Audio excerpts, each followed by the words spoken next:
Hey everybody, so it's Miss P here, and I just wanted to take a few minutes and talk to you about Google Drive.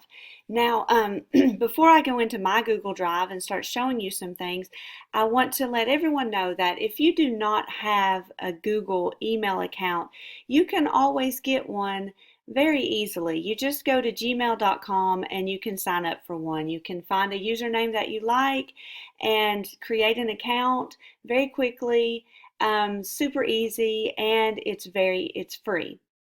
And once you do this, everything that I'm about to show you right now, you're going to have access to. Um, Google has a great thing called a Google Drive, and here's something else I want to tell you.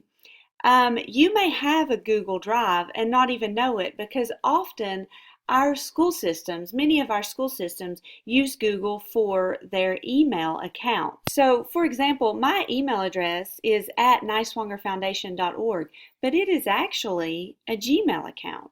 So yours might be your name at yourschool.net and it be a Gmail account. The way that you know that, when you go into your email, if you have these boxes over here and you have this place that says Google Apps, then you have Gmail. Now, if you go into your school's email account and you do not have that, then it's not a Gmail account. And again, you can create one on your own for free. So let's go into Google. I'm going to click there on those little boxes and I'm going to click my drive.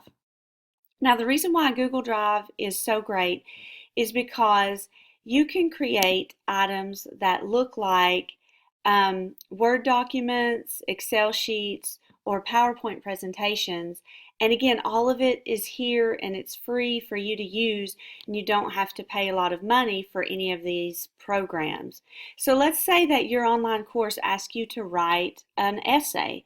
Well, you can click, again, I clicked up here on New, and I can click Google Doc, and it's going to pull up this document right here. And you will see you can have all of these ways of changing the font, the type of font, the size. You can bold, you can underline, you can highlight. You can do all of this formatting that you want, and you just start typing here in the box.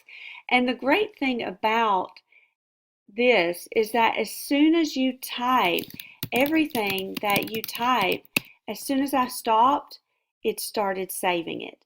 So my computer could just blow up right now, but the next time I log into my Google Drive, this is going to be here. So I could be 7 paragraphs in to a huge paper and my computer or my laptop die. And that's completely okay because everything you just saved is going to be saved online in your Google Drive.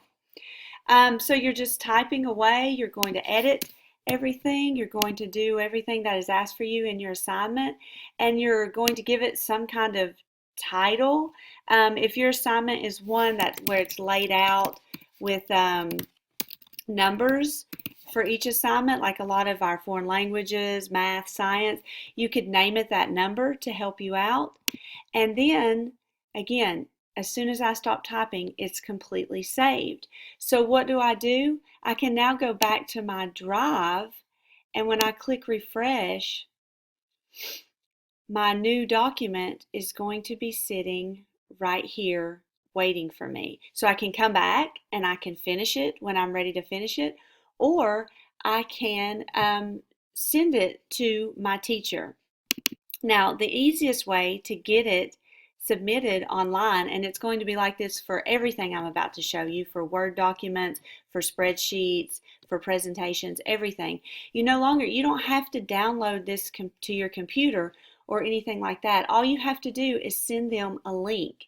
And if you click up here on this share button, you can get shareable link, and it will say anyone with the link can view, and that's what you want. Anyone who has this link can view it.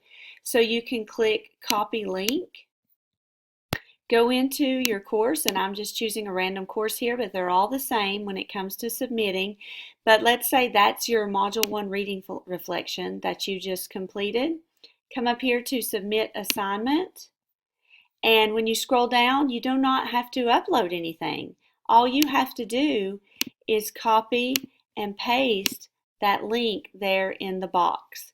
Once you do that and click Submit Assignment, I can now see that link, click on it, and when I do, it's going to bring me to your paper that you wrote here. So as you can see, it's just super easy to create, very easy to share, and to submit to your teachers. So let's go in and we'll look at a few others. So that was Google Docs, where you're going to like write a paper or a short essay, or maybe you have a one paragraph something due. The next one is Google Sheets, and you'll see when it pulls it up, it's just going to bring up a spreadsheet.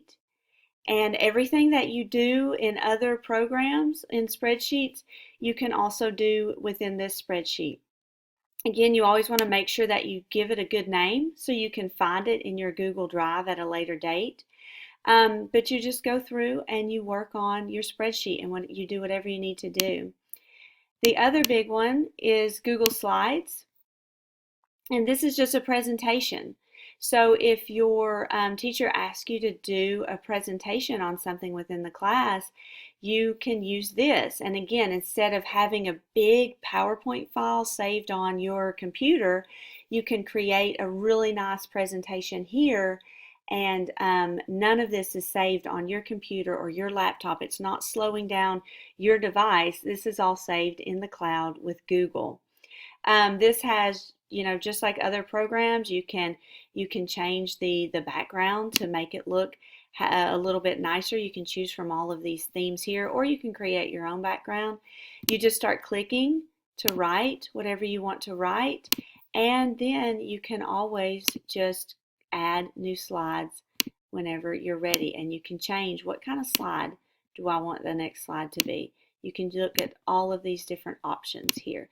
So you can see that you can create some really great looking presentations with this, with Google presentation or Google Slides, without without it being very hard at all. It's going to be very intuitive, and always, like with everything else, you can change your font size, you can add more text boxes, you can add pictures and images, different things like that, anything that you need to do with it.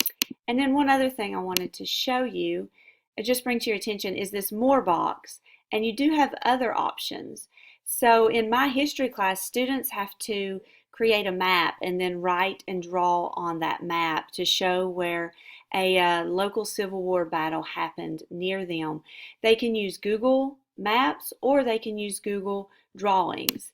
And either one that they use, for example, in Google Drawings, they oftentimes will they will copy and paste in a picture from Google Maps of the area, and then they will take that picture, and using all of these icons here, they will draw on it to show where the Union troops were, where the Confederate troops were, etc. And then the other ones, Google Forms, you may or may not use that if you have a class that asks you to do a survey. This is such an awesome, easy way to create a survey and send it out to friends and family via email. And as soon as they finish it, you get all the information here in Google Drive. And again, it's amazing because, see, here's that presentation that I started. I didn't even name it or anything. I just started it and clicked really fast to make new slides. And here it is. It's already saved it for me. Now, if I say, I changed my mind, I don't want to use that, I'm just going to right click and scroll down and click on remove. And so just as fast as I created it, I can now get rid of it very quickly. Just remember, as soon as you're done with it, you don't have to download anything. All you need to do is click to share it and get that link, copy and paste that link, and submit it in your class by just putting that link in the text entry box. So if you need anything, you can send me a message through the system, or you can email me directly at this email address right here, gpavlovich@nicewongerfoundation.org, or feel free to just send an email to your teacher. And if he or she cannot help, they will always get in touch with me, and I will reach out to you and help you with any questions that you may have. I hope everybody has a great semester.